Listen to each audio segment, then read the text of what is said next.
Hello, Council Bluffs Area Chamber of Commerce members. This is Drew Kamp, President and CEO of the Council Bluffs Area Chamber of Commerce for our April 16th weekly legislative video update.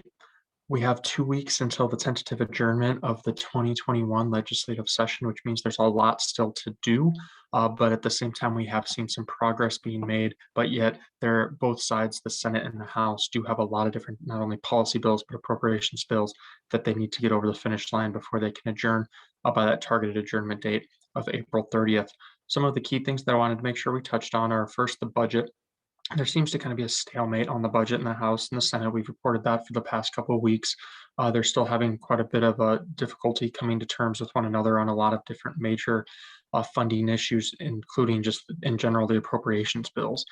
That's something that obviously they need to come to agreement on before the session can end. So we hope that we continue to see some growth and some consensus and compromise on those bills as we go forward, especially so we can kind of see some other of those major policy bills that are priorities that are kind of hanging on till the end of session get some attention as well.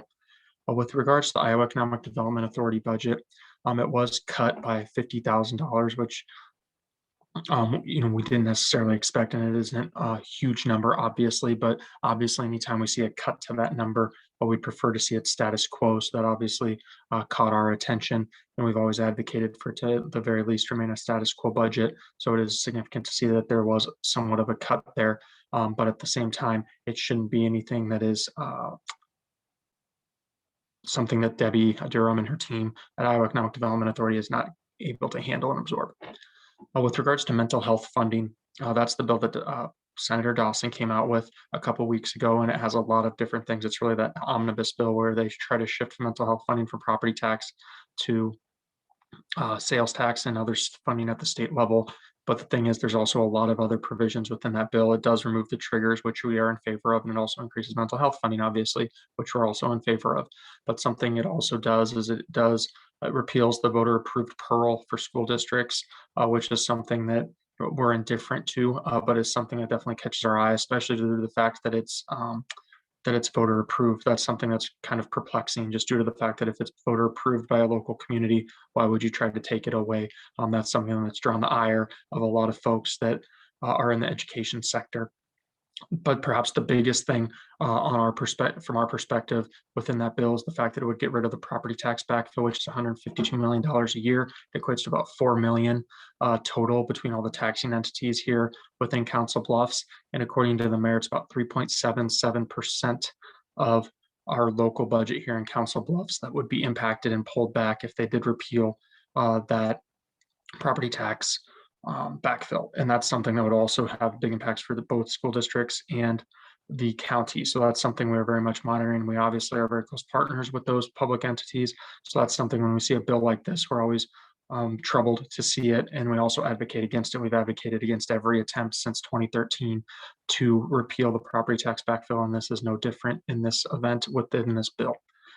With regards to broadband, the governor should be signing the policy provisions of that bill here soon. And what that really does is it allows up to 100 megabytes per second, and then it also tiers it down towards like 25 megabytes per second, and it also puts different levels of funding for different tiers regarding need. So not only do you have different funding levels for the tiers of which the speeds that you're looking at, but also need within the state obviously certain areas need broadband more than others per se. So that's something that definitely takes into account as well.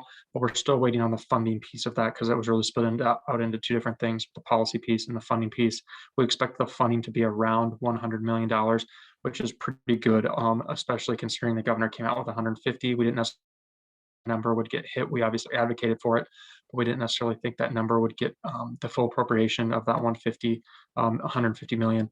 But we also do want to note that there are a lot of different funding sources, whether it's from CARES Act or American Rescue Plan or the infrastructure bill that's being debated. There will be a lot of money available for broadband. So that's another thing to note. So we really expect that to be a priority and something that gets invested in heavily and gets a lot of attention paid to as well, just due to the fact that there's going to be a lot of resources out there for it.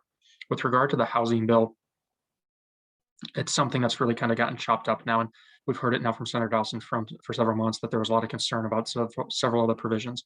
Well, one of those provisions, it does not sound like is going to move forward, and that's that $15 million tax credit for new housing for specifically low to moderate income housing. With Council Bluffs having a pretty median home value, that provision and that program would have been very beneficial to us. So we weren't in favor, and we were troubled to see that that wasn't going to move forward. But our understanding is that that's something that's pretty well been moved on from. But we'll obviously continue to see if there is anything we can do regarding that provision. But it does seem like the sides are pretty dug in on the fact that, especially in the Senate, that that provision will not move forward. But another important piece to note, there are some positives, even though that we are seeing the funding requests and other different provisions not necessarily being funded and supported. We are seeing some increased funding for some important priorities of ours. Workforce housing tax credit's going to get about, it sounds like, we'll get about $15 million in additional funding that would pay off the backlog of about $13 million. Then it would allow some additional money for the rural communities as well. And then going forward, it would then provide tentatively, as kind of the compromise bill that's being worked on. It would tentatively provide additional $5 million in funding going forward for the workforce housing tax credit program to bring that up to $30 million. With regards to the housing trust fund, it would increase the cap from 3 million to 5.5 million.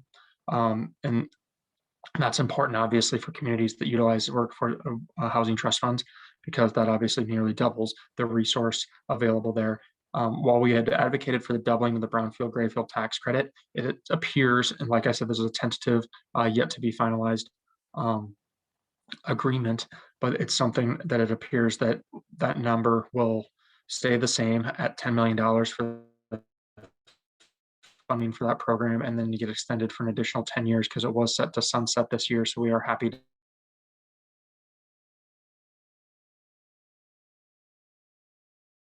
amount, but it sounds like there will be a bit impact to the overall tax credit cap of $155 million.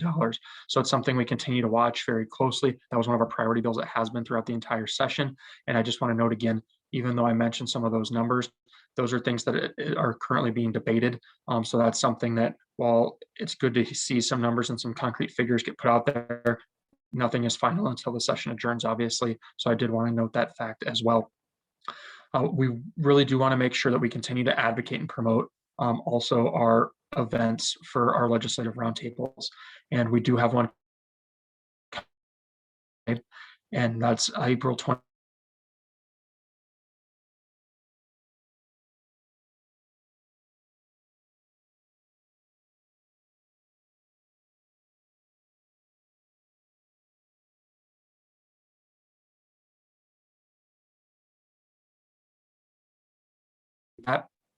I will conclude the call by just saying thank you very much for your ongoing support of the Council Bluffs Area Chamber of Commerce. Thank you for both your engagement, your insight, your knowledge, but then also your participation within the public policy program and apparatus of the Council Bluffs Area Chamber of Commerce. We really do appreciate it, and it is something we're really happy to provide our members. So we thank you for taking it on and really being engaged as we bring that to you as a key resource of your chamber. So